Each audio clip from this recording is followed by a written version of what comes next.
பந்தயம் நீ ஓடுகிறாய், ஒழுங்கின்படி ஓடு மகனே. ஓட்ட பந்தயம் நீ ஓடுகிறாய், ஒழுங்கின்படி ஓடு மகளே. நெருங்கி வரும் பாவங்களை, நெருங்கி வரும் பாவங்களை உதறி தள்ளிவிட்டு ஓடு மகனே, உதறி தள்ளிவிட்டு ஓடு மகளே. பிரிய மாணவனே, நாட்டுமா வாழ்வது போ, எல்லாவற்றிலும் வாழ்ந்து சுகமாயிரு மக.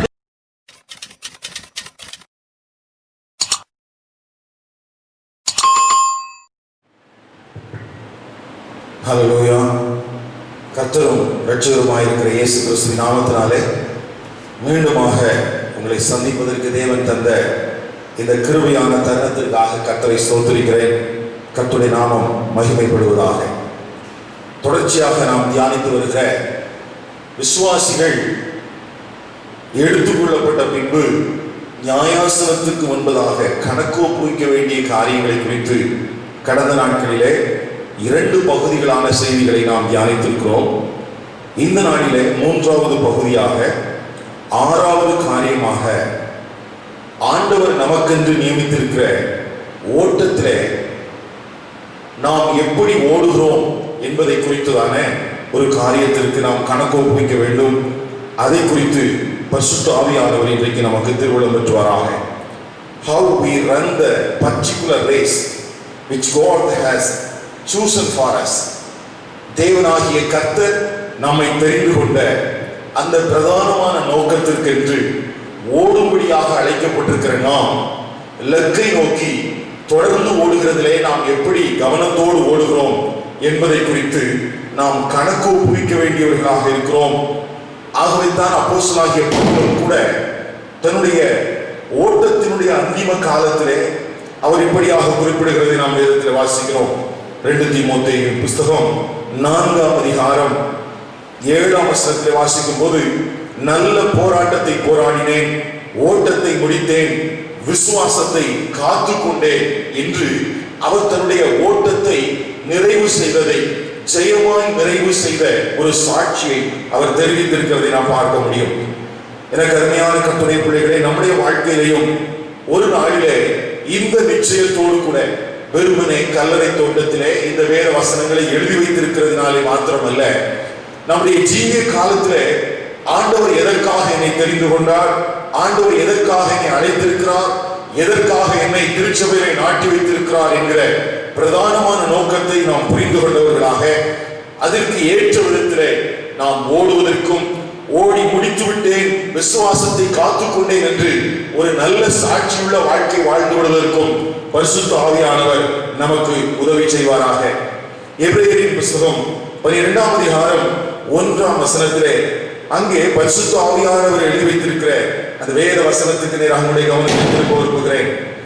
எபிரேயர் 12ஆம் அதிகாரம் 1வது வசனத்திலே நாம் கவனிக்க வேண்டிய 2 காரியங்கள். முதலாவது உங்களுக்கு நான் சொல்கிறேன். ஒன்று, அந்த வசனத்தில் எப்படி எழுதப்பட்டிருக்கிறது, நமக்கு நியமித்திருக்கிற ஓட்டம் என்று. இரண்டாவதாக அதே வசனத்திலே மேல் பகுதியில் எழுதப்பட்டிருக்கிறது இயேசுவை நோக்கி என்று. அப்படியானால் இந்த வசனத்திலே நாம் கவனிக்க வேண்டிய 2 மிக முக்கியமான காரியங்கள். ஒன்று, நமக்கு நியமிக்கப்பட்டிருக்கிற ஒரு ஓட்டம். 2, நமக்கென்று நியமிக்கப்பட்டிருக்கிற இலக்கு. அப்படியானால் தேவனால் தெரிந்து கொள்ளப்பட்டிருக்கிற ஒவ்வொரு தேவனுடைய பிள்ளைகளுடைய வாழ்க்கையிலையும் ஒவ்வொருவரும் அவரவர்களுடைய வாழ்க்கையிலே ஆண்டவர் நியமித்திருக்கிற ஒரு ஓட்டம் இருக்கிறது. ஒருவேளை அவர்கள் அழைக்கப்பட்ட அழைப்பிற்கு ஏற்றார் போல, ஆண்டவர் அவர்களை தெரிந்து கொள்வதற்கு ஏற்றார் போல ஆங்காங்கே இருந்து அவர்களுக்கு என்று நியமிக்கப்பட்டிருக்கிற ஓட்டத்திலே ஓடினாலும் எல்லாருக்குமான இலக்கு இயேசு மாத்திரமே என்று அந்த வேத பகுதி நமக்கு திட்டமாக சொல்கிறது. கவனிங்கள்.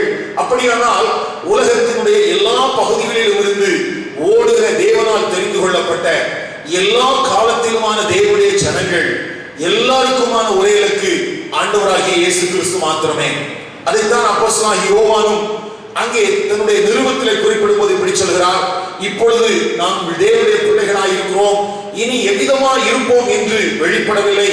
ஆகினும் அவர் இருக்கிற விதமாகவே நாம் அவரை தரிசிக்க போகிறோம் என்கிற அந்த உன்னத நோக்கத்தை குறித்து அங்கு எழுதியிருக்கிறதை நாம் பார்க்க முடியும்.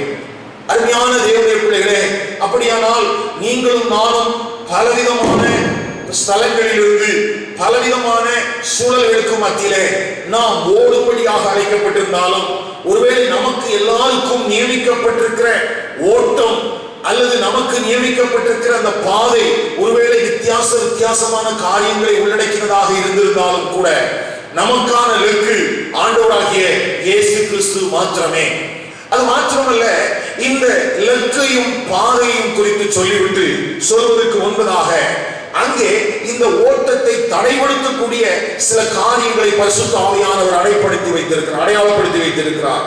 கவனிங்கள், அங்கே ஒன்று, பாரமான யாவற்றையும் நம்மை சுற்றி நெருங்கி நிற்கிற பாவத்தையும் தள்ளிவிட்டு என்று. கவனிங்கள், ஒரு தேவனுடைய தனக்கென்று நியமித்திருக்கிற பாதையிலே ஓடுவதற்கு, தனக்கென்று நியமிக்கப்பட்டிருக்கிற ஆண்டவராகிய இயேசு கிறிஸ்து என்கிற அந்த இலக்கை நோக்கி தொடர்ந்து ஓடுவதற்கு தடையாக இங்கே இரண்டு காரியங்கள் முதலாவது சொல்லப்பட்டிருக்கிறது. ஒன்று, பாரமான யாவும் என்று. இந்த பாரமான யாவும் என்று சொல்லும்போது, ஒரு அத்லெட்டிக் ஃபீல்டில் இருக்கிற ஒரு மனுஷனுடைய வாழ்க்கையில அவன் அவசியமல்லாத ஒன்றை அவன் செய்து கொண்டிருக்க மாட்டான். அது பாவத்தை குறிக்கிற வார்த்தை இல்லை. ஒருவேளை அவனுக்கு தேவையான காரியமாக கூட இருக்கலாம், அல்லது அவனுக்கு மிகவும் பிரயோஜனப்படக்கூடிய ஒன்றாக கூட இருக்கலாம். ஆனால் அது அப்பொழுது அவனுக்கு தேவையா என்பதுதான் மிக முக்கியமான கேள்விக்குறி. ஒருவேளை ஒரு வாட்டர் பாட்டில் எடுத்துக்கொள்வோமே, அல்லது அவனுக்கு அப்படி மிகவும் அத்தியாவசியமான ஒரு சில பொருட்களை கூட அவன் ஓட்ட பந்தய களத்திலே நிற்கும் போது அவன் தன்னோடு கூட வைத்துக் கொள்வதற்கு விரும்ப மாட்டான். அப்படி என்றால் பாரமான யாவற்றையும் என்று சொல்லும் போது, உலகின் பார்வையிலே அல்லது என்னுடைய பார்வையிலே எனக்கு மிகவும் அத்தியாவசியமானது என்று நான் நினைக்கிற ஒன்றாக கூட இருந்தாலும் அதையும் கூட நான் விட்டு என்று தெளிவாக எழுதப்பட்டிருக்கிறது.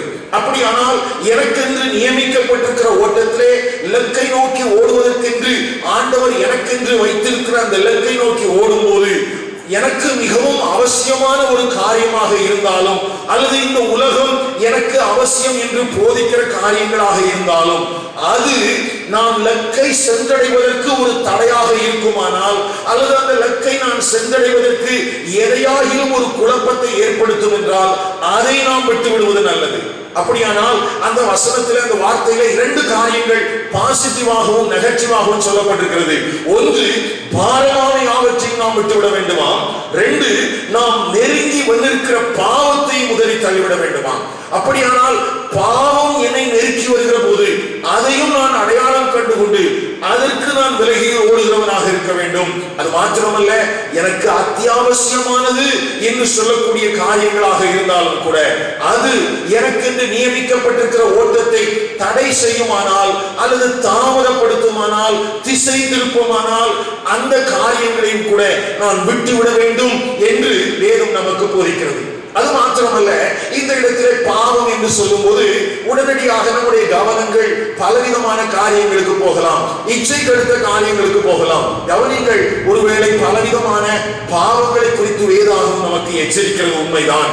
ஆனால் இந்த இடத்திலே பரிசுத்த ஆவியானவர் பாவம் என்று சொல்லி இருக்கிற காரியம் கண்டிப்பாக அவிசுவாசத்தை தான் குறிக்கும் என்று அநேக வேத ஆசிரியர்கள், வேத போதர்கள் கருதுகிறார்கள்.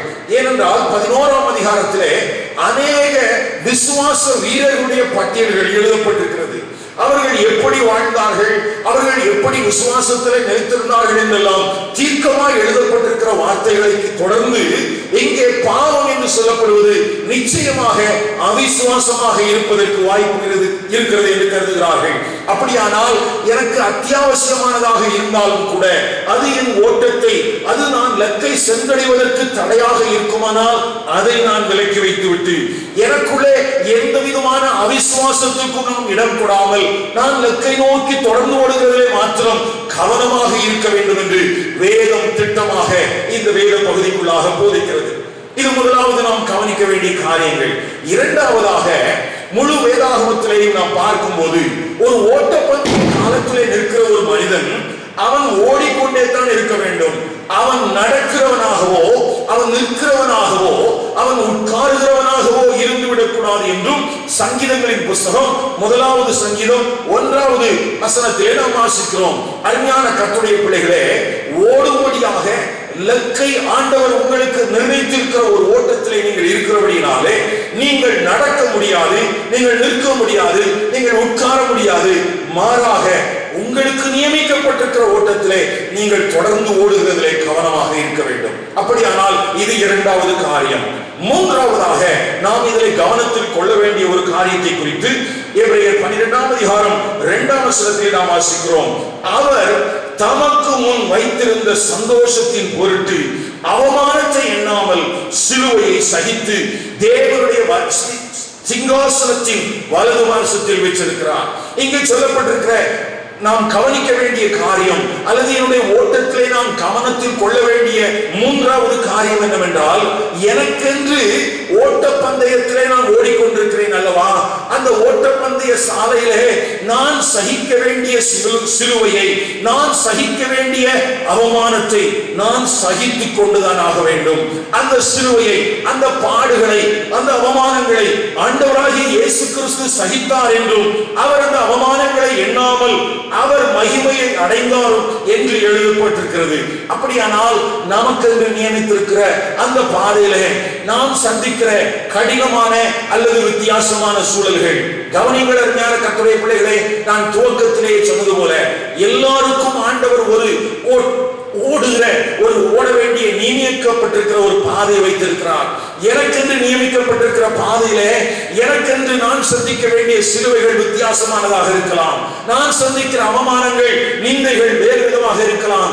ஆண்டவராகிய இயேசு கிறிஸ்து அவருக்கென்று கொடுக்கப்பட்ட அந்த பாதையிலே அவர் சந்தித்த பாடுகளும் சிலுவையும் வித்தியாசமானவைகளாக இருக்கலாம். இந்த வார்த்தைகளை கேட்கிற உங்களுடைய வாழ்க்கையில நீங்கள் ஆண்டவருக்கென்று தெரிந்து கொள்ளப்பட்டதினாலே, தேவனால் அழைக்கப்பட்டதினாலே, ஆண்டவர் உங்களுக்கு நியமித்திருக்கிற பாதையிலே நீங்கள் ஓடும் போது நீங்கள் சந்திக்கிற சிலுவையின் அனுபவங்கள் வித்தியாசமாக இருக்கலாம்.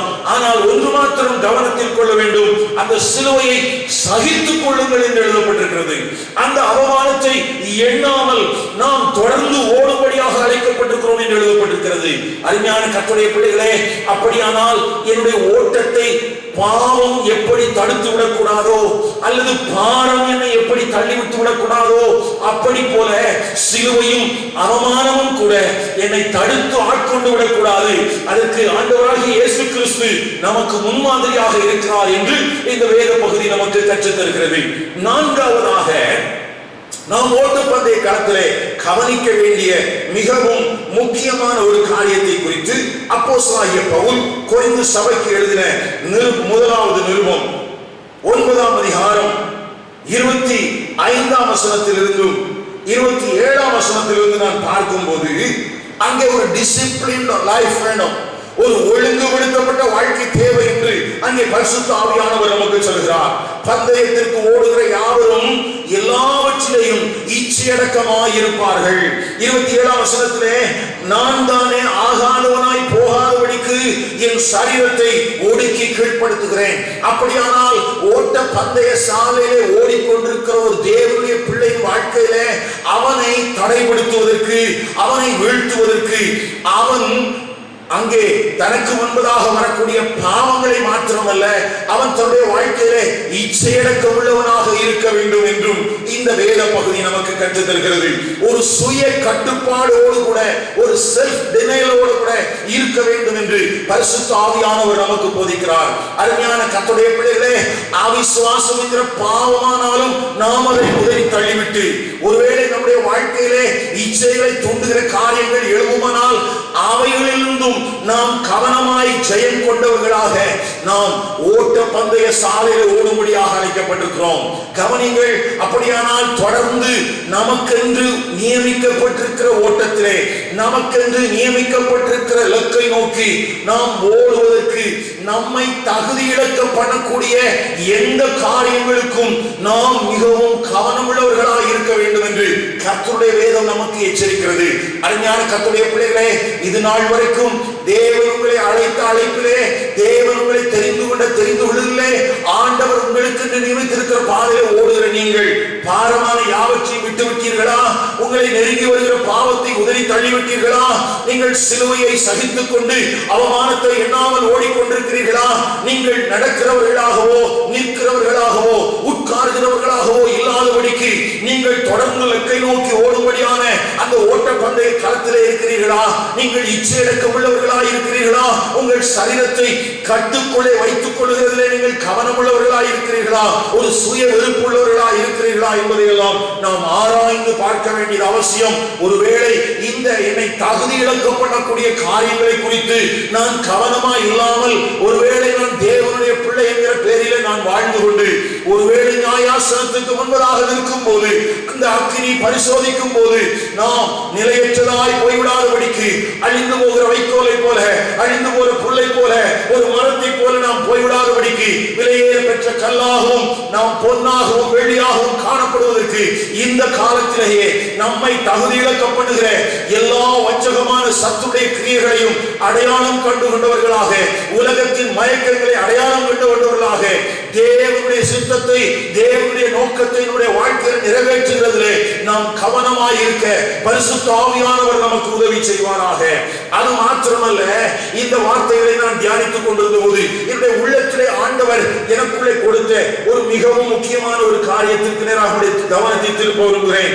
கலாத்தியருக்கு எழுதின நிருபம், அப்போஸ்தலனாகிய பவுல் கலாத்திய சபைக்கு எழுதின நிருபம் 5ஆம் அதிகாரம் 7ஆம் வசனம். அங்கே இப்படியா எழுதப்பட்டிருக்கிறதை நாம் பார்க்கிறோம். 7ஆம் வசனத்திலே, நீங்கள் நன்றாய் ஓடினீர்களே, சத்தியத்திற்கு கீழ்ப்படியாமல் போக உங்களுக்கு தடை செய்தவன் யார் என்று கேட்கிற கேள்வியை பார்க்கிறோம். கலாத்திய சபைக்கு அப்போஸ்தலனாகிய பவுல் சொல்லும்போது கேட்கிறார், ஐயா, உங்களுக்கு என்று நியமிக்கப்பட்டிருக்கிற ஓட்டத்திலே, ஓட்டப்பந்தய சாலையிலே உங்களுக்கு என்று நியமிக்கப்பட்டிருக்கிற இலக்கை நோக்கி நீங்கள் நன்றாய் ஓடினீர்களே. அப்படி என்றால் இவர்கள் நடக்கவில்லை, இவர்கள் நிற்கவில்லை, இவர்கள் உட்காரவில்லை, பாரமான யாவற்றுக்கும் இடம் கொடுக்கவில்லை, பாவத்துக்கு இடம் கொடுக்கவில்லை, சிலுவையை சகித்துக் கொண்டார்கள், அவமானங்களை எண்ணாமல் கர்த்தரை நோக்கி தொடர்ந்து ஓடிக்கொண்டிருந்தார்கள், ஒரு சுய வெறுப்புள்ளவர்களாக இருந்தார்கள். ஆனாலும் இவர்களுடைய வாழ்க்கையிலே ஏதோ ஒன்று அவர்களை தடை செய்துவிட்டது என்று பரிசுத்த ஆவியானவராலே இங்கே பரிசுத்த பவுலுக்கு ஆண்டவர் அடையாளப்படுத்தி விட்டு கேட்கிறார், நன்றாய் ஓடிக்கொண்டிருந்தாயே, நன்றாய் ஓடிக்கொண்டிருந்தாயே, ஆனால் இப்பொழுதோ உன்னுடைய ஓட்டம் தடைபட்டிருக்கிறதே என்று கேட்கிற ஒரு கேள்வியோடு கூட இந்த பகுதியிலே நாம் பார்க்கிறோம். அருமையான கர்த்தருடைய பிள்ளைகளே, அநேக நேரங்களில் நாம் நினைக்கிற காரியங்கள் என்ன?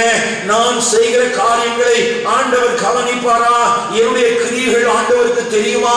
என்னுடைய செயல்பாடுகள் ஆண்டவர் பார்த்திருப்பாரா என்றெல்லாம் அநேகர் நினைக்கிறார்கள். அப்போஸ்தலனாகிய யோவான் மூலமாக திருச்சபைக்கு எழுதின நிருபங்களிலே முதலாவது எழுதப்பட்டிருக்கிற ஒரு வார்த்தை, உன் கிரியைகளை நான் அறிந்திருக்கிறேன் என்பதே.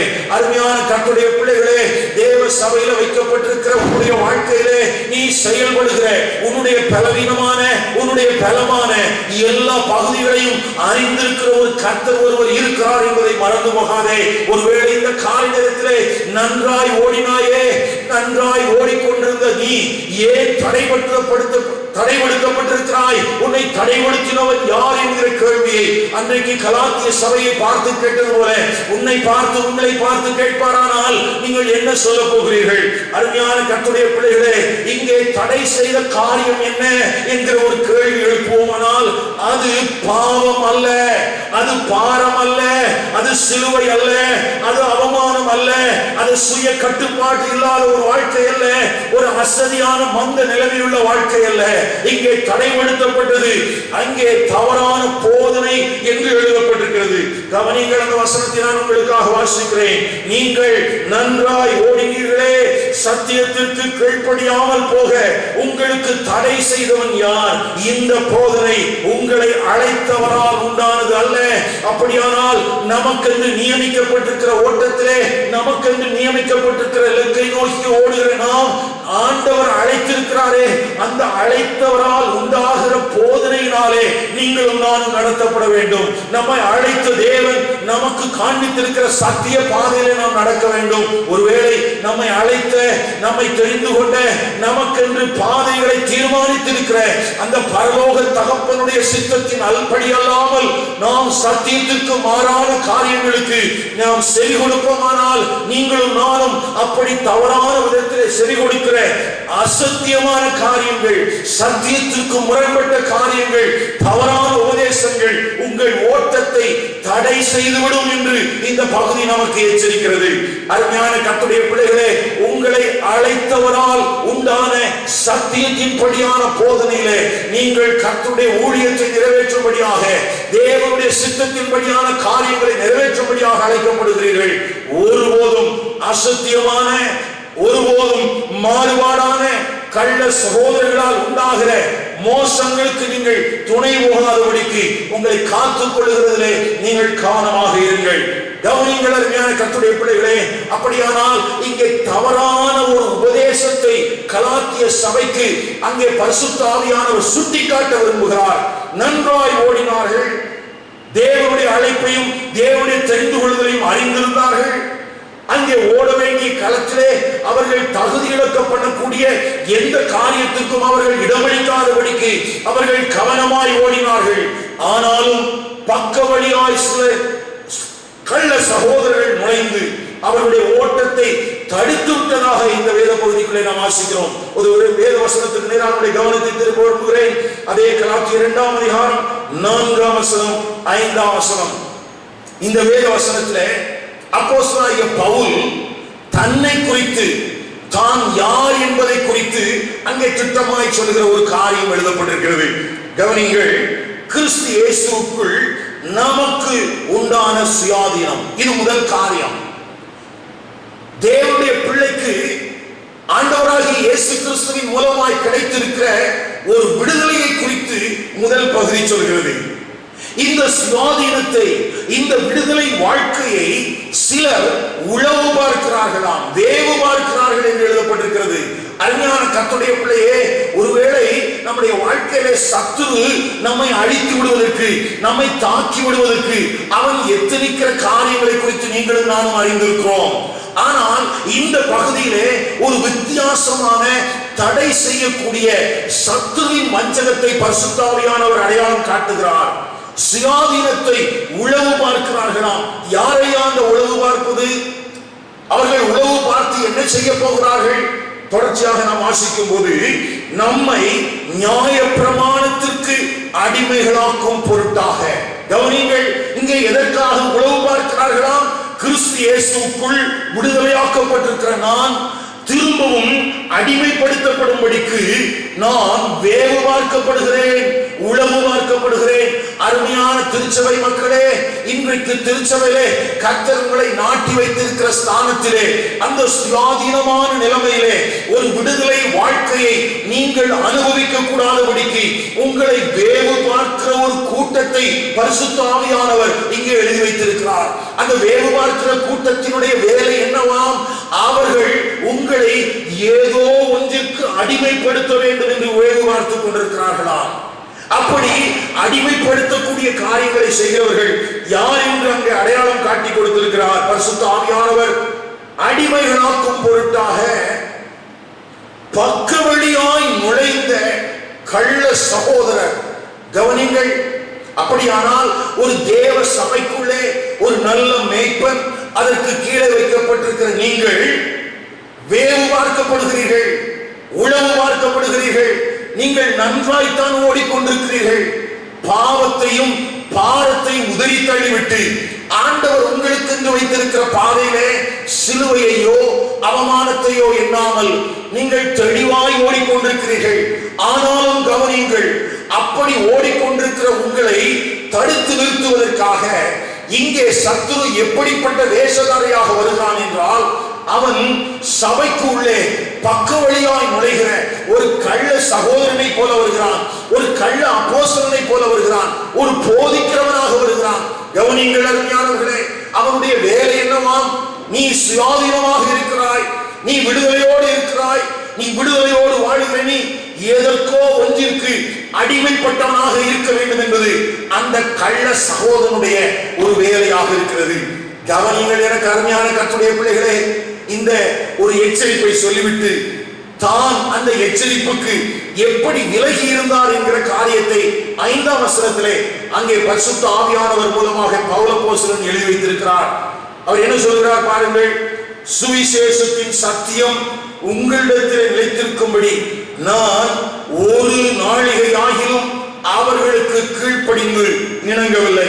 எனக்கு அருமையான கர்த்தருடைய பிள்ளைகளே, நீங்கள் சுவிசேஷத்திலே சத்தியத்திலே நிலைத்திருக்கும்படிக்கு அந்த கள்ள சகோதரர்களுக்கு, என்னை அடிமைப்படுத்த வருகிறவர்களுக்கு நான் ஒரு நாழிகையாகிலும் ஒரு நொடி பொழுதாகிலும் நான் அவர்களுக்கு இணங்கவில்லை என்று ஒரு தீர்க்கமான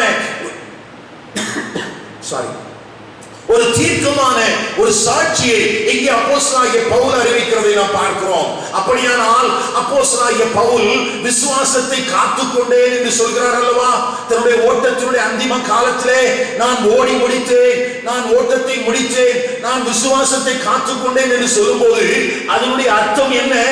ஒரு நாழிகையாகிலும் ஆண்டவர் எனக்கு தந்த அந்த கிருபையான அழைப்பின்படியான ஒரு போதனைக்கே அல்லாமல், அந்த சத்தியத்திற்கே அல்லாமல் நான் வேறு ஒரு காரியத்திற்கு ஒரு நாழிகையாகிலும் ஒரு இம்மி அளவாகிலும் நான் இடமளிக்கவில்லை என்கிற ஒரு பெரிய காரியமும் அடங்கியிருக்கிறது. கவனிங்கள் அருமையான கர்த்தருடைய பிள்ளைகளே, ஓட்டத்தை ஓடுவது மாத்திரமல்ல, அதிலே விசுவாசத்தை காத்துக் கொள்வதும் சத்தியத்திற்கு கீழ்ப்படிந்து நடப்பதும் மிகவும் அத்தியாவசியமான காரியம் என்று இந்த வேத பகுதி நமக்கு கற்றுத் தருகிறது. தன்னுடைய வாழ்க்கையிலே நான் அசத்தியமான காரியங்களுக்கு, என்னை அழைத்தவரால் உண்டாகாத ஒரு போதனைக்கு, கள்ள சகோதரனால் வரக்கூடிய ஒரு கள்ள போதனைக்கு, அசத்தியமான காரியத்திற்கு நான் கீழ்ப்படியவில்லையே, நான் இணங்கவில்லையே. கலாத்திய சபையே, நீ எப்படி இணங்கலாம்? இது உன்னை அழைத்த தேவனால் உண்டானது அல்ல என்பதை நீ எப்படி அறியாமல் போனாய் என்று அப்போஸ்தலனாகிய பவுல் கேட்கிறார். அருமையான கர்த்தருடைய பிள்ளைகளே, அதே திருவார்த்தைகளையே இன்றைக்கும் பரிசுத்த ஆவியானவர் இந்த வார்த்தைகளை கேட்கிற உன்னை பார்த்தும் உங்களை பார்த்தும் கேட்கிறார். உன்னை நடத்துகிற மேய்ப்பன் அந்த கள்ள சகோதரனுக்கு, அந்த பக்க வழியாய் நுழைந்தவனுக்கு, உன்னை அடிமைப்படுத்தும்படிக்கு சத்துரு வைத்திருக்கிற கண்ணிகளை அடையாளம் கண்டுகொண்டு அதற்கு அவன் விலகி நிற்கும் போது, அதற்கு அவன் இணங்காதவனாய் இருக்கும் போது, அதற்கு அவன் கீழ்ப்படியாதவனாய் இருக்கும் போது, அவன் அதை அடையாளம் கண்டுகொண்டு அதை வேறெடுக்க நிற்கும் போது நீ எப்படி இணங்கி போகலாம்? நீ எப்படி அதற்கு கீழ்ப்படிய முடியும்?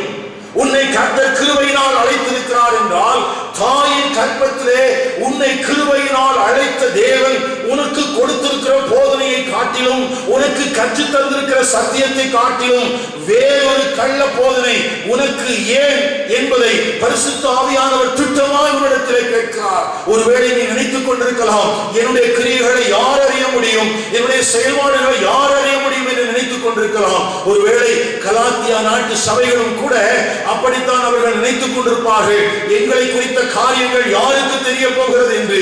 ஆனால் உன் கிரியைகளை அறிந்திருக்கிற பரிசுத்த ஆவியானவர், நன்றாய் ஓடினாயே, நன்றாய் ஓடினாயே சகோதரனே, நன்றாய் ஓடினாயே சகோதரியே, உன்னுடைய ஓட்டத்தை தடைப்படுத்தினவன் யார்? உனக்கு இந்த கள்ள போதனைகளை கொடுத்தவன் யார்? சுயாதீனமாக இருக்கிற நீ அடிமைப்படும் பொருட்டு பக்க வழியாய் நுழைந்திருக்கிற, உளவு பார்க்கிற, வேவு பார்க்கிற அந்த சகோதரனுக்கு அவன் கொடுக்கிற அசத்தியமான காரியத்திற்கு நீ எப்படி கீழ்ப்படிய முடியும்? நீ எப்படி இணங்கி போக முடியும்?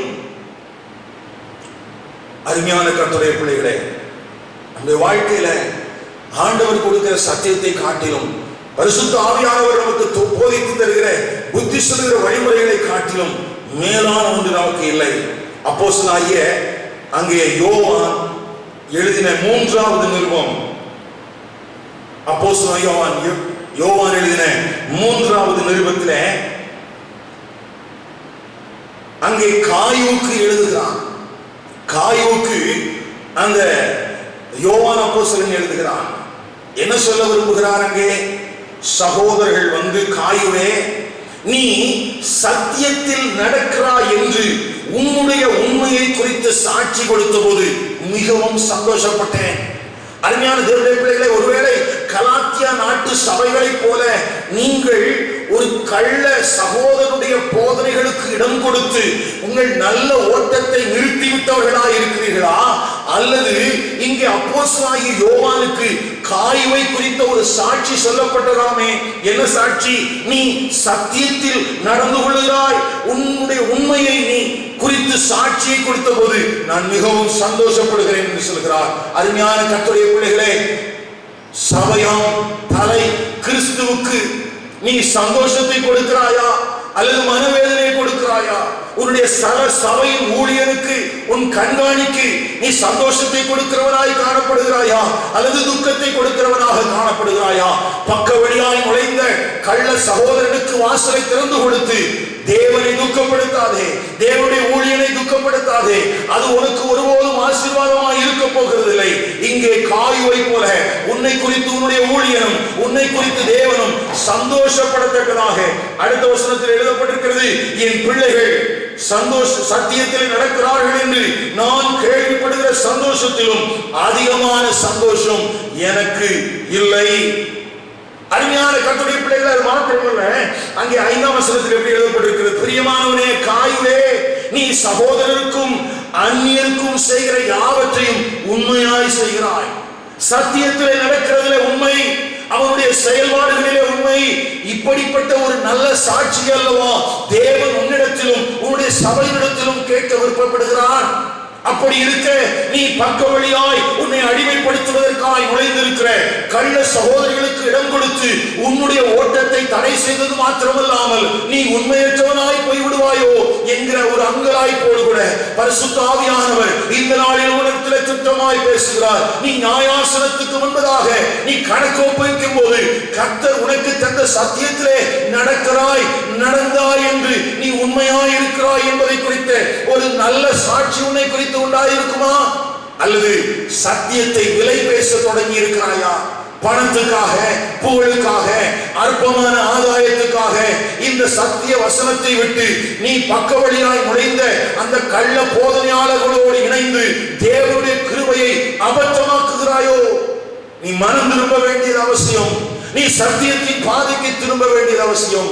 உனக்கென்று நியமிக்கப்பட்டிருக்கிற ஓட்டத்திலே, உனக்கென்று நியமிக்கப்பட்டிருக்கிற இலக்கை நோக்கி நீ ஒருவனும் உன்னை தடைபடுத்தாதபடிக்கு, கள்ள போதனைகளுக்கு இடம் கொடாதபடிக்கு நீ சரியாய் ஓட வேண்டியது, நீ சத்தியத்திலே ஓட வேண்டியது மிகவும் அவசியமான ஒன்று.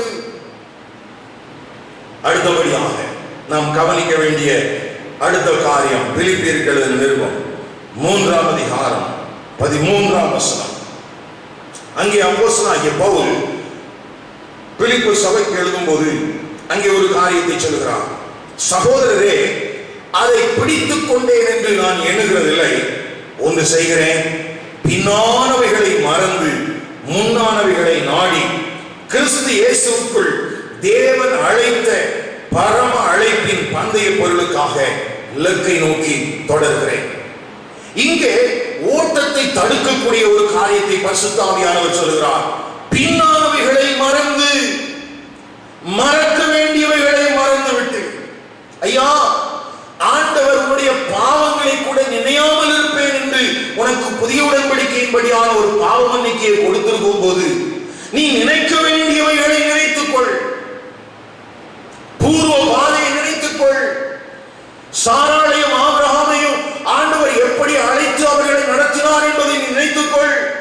ஆனால் இங்கே பின்னானவைகளை, நீ மறக்க வேண்டியவைகளை நினைத்துக் கொண்டிராதே. பவுல் தெளிவாக சொல்கிறார், நான் மறக்க வேண்டியவைகளை மறந்துவிட்டு எதை தேட வேண்டுமோ, எதை நோக்கி ஓடுவதற்கு நான் கவனம் செலுத்த வேண்டுமோ அதிலே நான் கவனம் செலுத்துகிறேன்.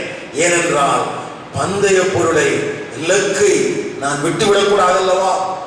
அப்படியானால் இந்த ரேஸ்ல தேவனால் தெரிந்து கொள்ளப்பட்டவர்களுக்கு ஆண்டவர் நியமித்திருக்கிற ஓட்டத்தை தடைபடுத்துகிற அநேக காரியங்கள் தேவனால் இங்கே பட்டியலிடப்பட்டிருக்கிறது.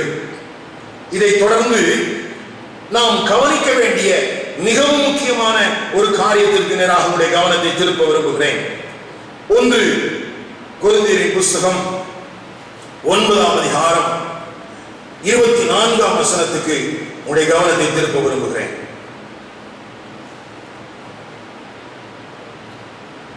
அங்கே 24ஆம் வசனத்துல பாத்தீங்கன்னா, பந்தய சாலையில் ஓடுகிறவர்களா எல்லாரும் ஓடுவார்கள், ஆகிலும் ஒருவனே பந்தயத்தை பெறுவான் என்று அறியீர்களா?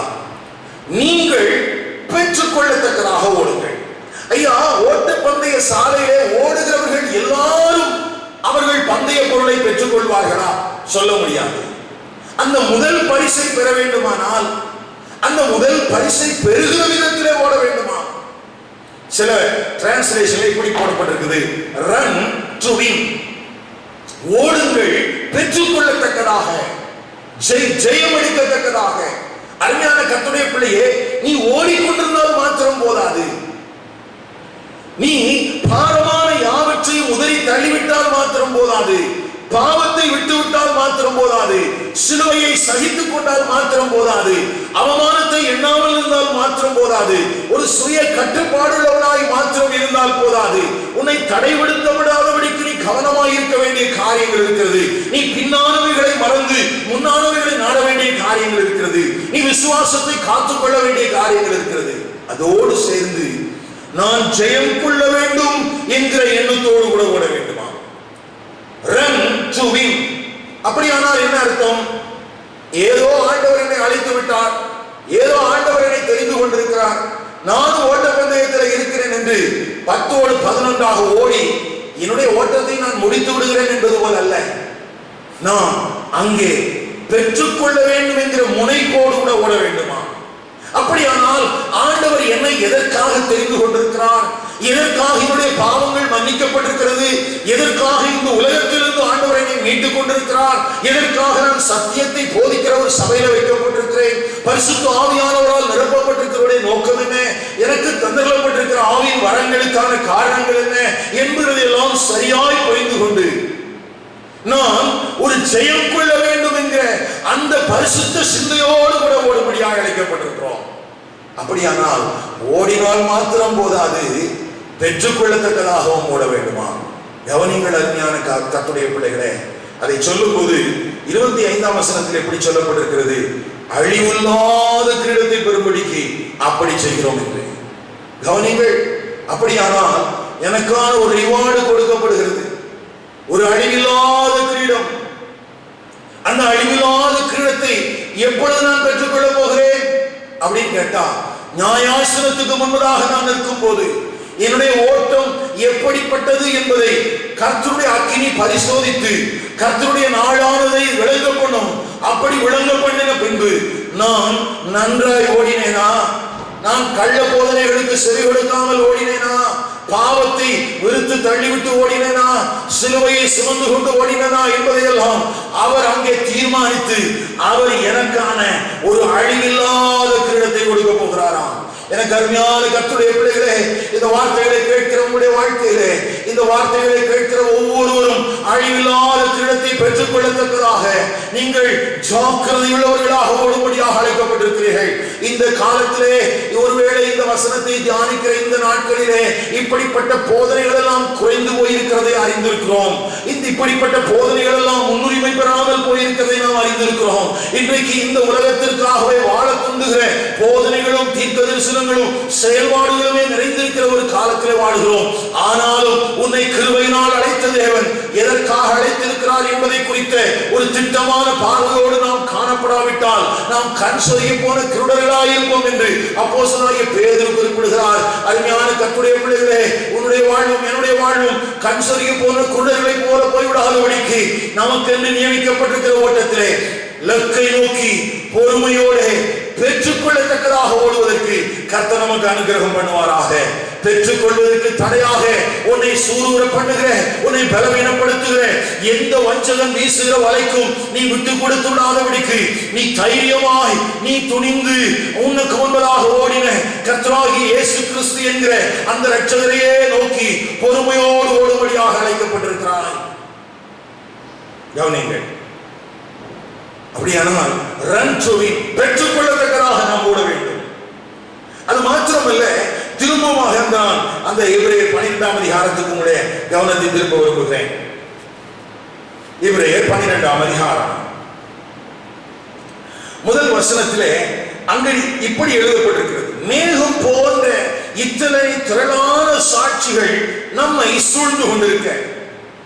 இந்த சாட்சிகள் யார்?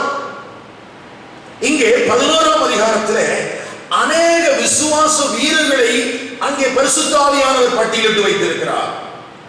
விசுவாச வீரர்களுடைய பட்டியல்கள் எல்லாம் அங்கே கொடுக்கப்பட்டு விட்டு அங்கே அதனுடைய காரியம் அதை ஒரே வார்த்தையை சொல்ல வேண்டுமானால், உனக்கு முன்பதாக ஓடி விசுவாசத்தை காத்துக்கொண்டு ஜெயமெடுத்தவர்களை நீ பார்.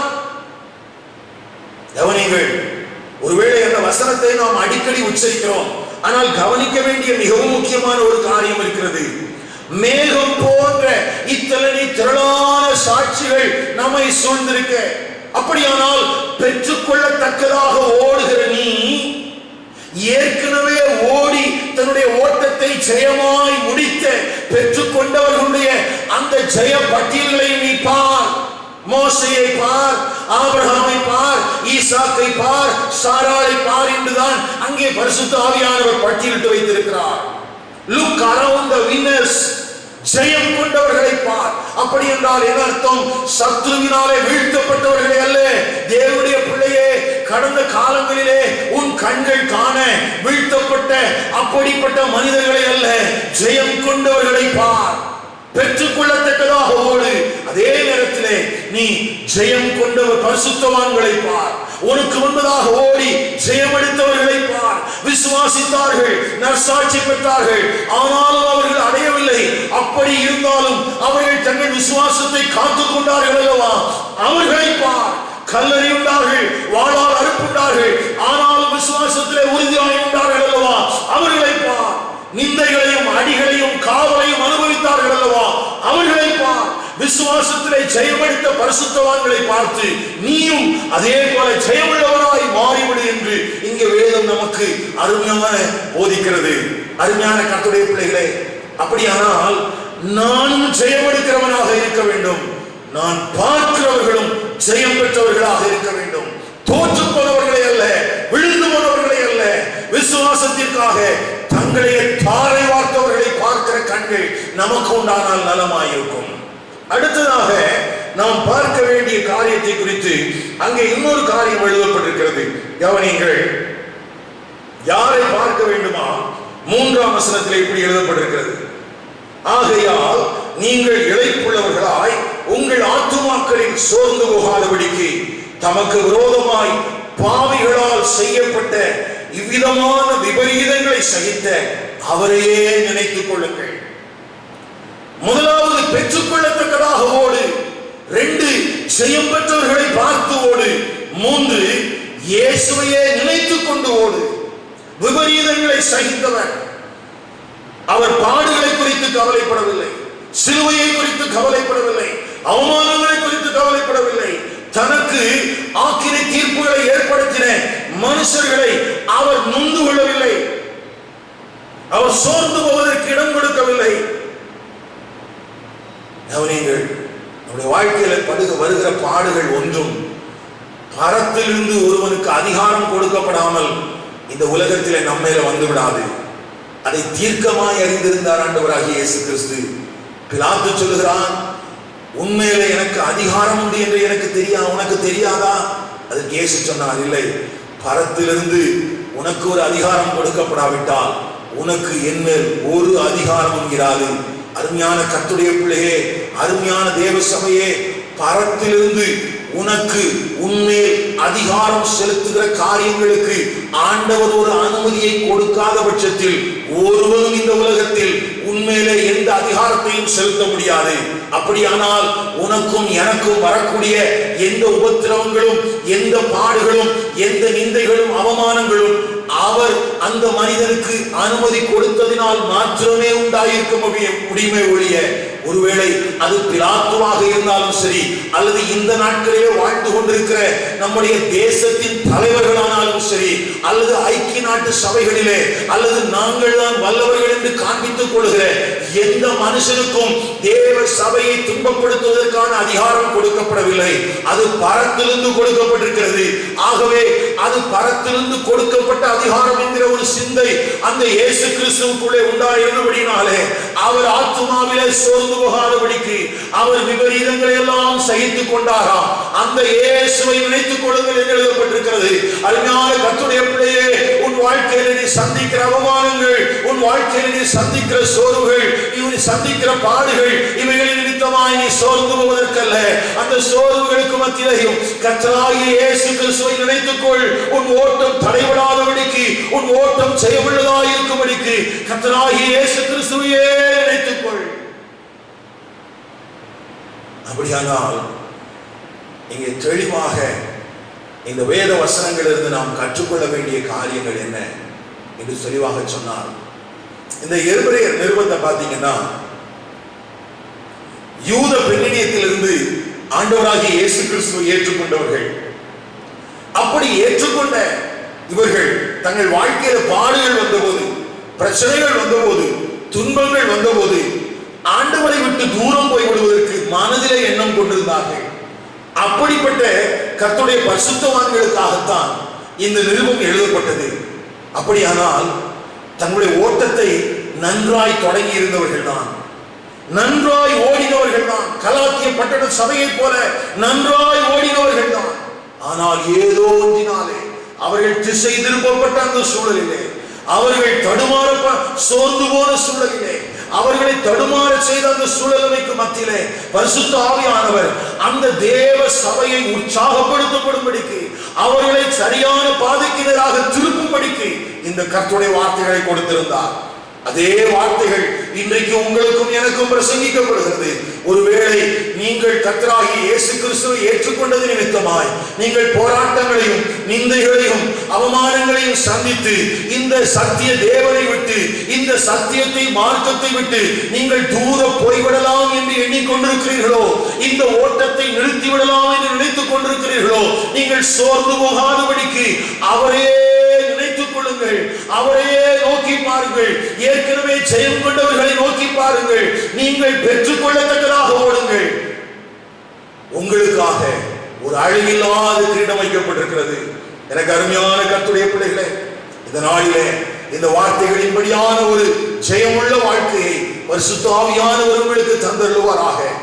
ஏதோ நாம் ஒரு வேத அறிவுக்காக மாத்திரம் இதை கற்றுக்கொள்ளாமல், ஆண்டவர் எதற்காக என்னை அழைத்திருக்கிறார், எனக்கென்று நியமிக்கப்பட்டிருக்கிற ஓட்டம் எது, எனக்கென்று நியமிக்கப்பட்டிருக்கிற லக்கு எது, அங்கே நான் அந்த லக்கை அடைவதற்கு என்னை தடைப்படுத்தக்கூடிய என்னென்ன காரியங்கள் எல்லாம் இருக்கிறது என்பதை உணர்ந்திருக்கிறதற்கு பரிசுத்த ஆவியானவர் நமக்கு திருவுளம் பெற்று இருக்கிறார். நீங்கள் நடக்கிறவர்களாய் அல்ல, நீங்கள் நிற்கிறவர்களாய் அல்ல, உட்காருகிறவர்களாயும் அல்ல, பாரமானவற்றை சுமந்து செல்கிறவர்களாயும் அல்ல, பாவத்துக்கு இடம் கொடுத்தவர்களாக அல்ல, சிலுவையை சகித்தவர்களாக, அவமானத்தை எண்ணாதவர்களாக, இச்சையடக்கமில்லாதவர்களாக, தவறான போதனைகளுக்கு இடமளிக்காதவர்களாக, முன்னானவைகளை நாடுகிறவர்களாக, விசுவாசத்தை காத்துக் கொண்டவர்களாக, பெற்றுக் கொள்ளத்தக்கதாக ஓடுங்கள். ஏற்கனவே ஜெயம் கொண்ட பரிசுத்தவான்களை பார்த்து ஓடுங்கள்.